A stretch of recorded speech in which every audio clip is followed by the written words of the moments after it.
అధ్యయనం చేస్తున్నటువంటి మా యొక్క ప్రిపేర్ అవుతున్న విద్యార్థులు ముఖ్యంగా రేపు రాష్ట్ర కేబినెట్ జరుగుతుందని మాకు సమాచారం అందింది.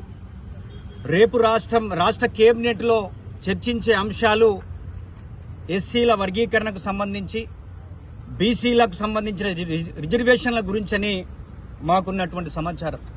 ముఖ్యంగా మొన్న షమీమ్ అఖ్తర్ రిపోర్టు ఏదైతే అసెంబ్లీలో ప్రవేశపెట్టిందో ఆ ప్రవేశపెట్టినటువంటి ఆ రిజర్వేషన్ వర్గీకరణ 1, 2, 3లో మాల సామాజిక వర్గానికి 5% రిజర్వేషన్ ఇచ్చి మాల సామాజిక వర్గానికి అన్యాయం చేసిందనేది యావత్ తెలంగాణలో మా మాల సామాజిక వర్గంలో చర్చించుకుంటున్నటువంటి సందర్భంలో మాకు మళ్లీ రోస్టర్ విధానంలో మాకు 22వ రోస్టర్ పాయింట్ను పెట్టడం వల్ల ముఖ్యంగా 2, 7, 16 మరి రెండు రోస్టర్ పాయింట్ మాదిగలకు ఇచ్చారు. అదేవిధంగా 16వ పాయింట్ కూడా మాదిగలకు ఇచ్చారు. 7వ పాయింట్ 1లో ఉన్నటువంటి ఉపకులకు ఇచ్చారు. వర్గీకరణ జరిగిన తీరులోనే తప్పులు ఉంటే మా సామాజిక వర్గానికి అన్యాయం జరిగే విధంగా 22 పోస్టులుంటేనే ఒక ఉద్యోగం వచ్చేటువంటి పరిస్థితి ఉన్నది. మా సామాజిక వర్గంలో ఉద్యోగ రంగంలోనే కాదు, రేపు పీజీ సీట్లలో కానీ, మెడికల్ సీట్లలో కానీ, గ్రూప్ 1, గ్రూప్ 2లో కానీ మా ఉద్యోగస్తులు ప్రమోషన్లలో కూడా ఆ 22 రోస్టర్ పాయింట్ని తీసుకునేటువంటి పరిస్థితి ఉంది. దీన్ని ఈ యొక్క కాంగ్రెస్ ప్రభుత్వం పునరాలోచన చేయాల్సినటువంటి అవసరం ఉంది.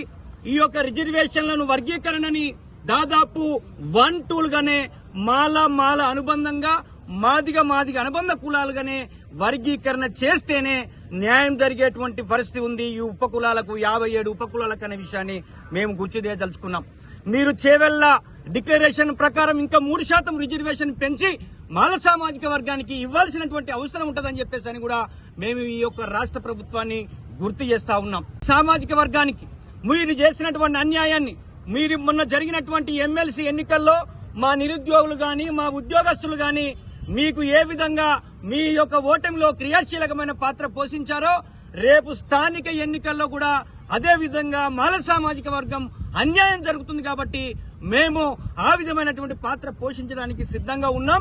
మా యొక్క డిమాండ్స్ ఏవైతే ఉన్నాయో, మీరు చేసిన రోస్టర్ పాయింట్ విధానంలో గాని, మీరు చేసినటువంటి గ్రూపుల్లో కేటగరైజేషన్ లో గాని లోపాలున్నాయి, తప్పుల తడకగా ఉన్నాయి.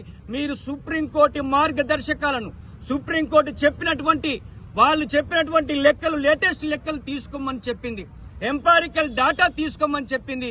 అదేవిధంగా 59 కులాలలో ఎవరు వెనుకబడ్డారో వాళ్లకు ముందు అవకాశాలు ఇవ్వాలని చెప్పింది.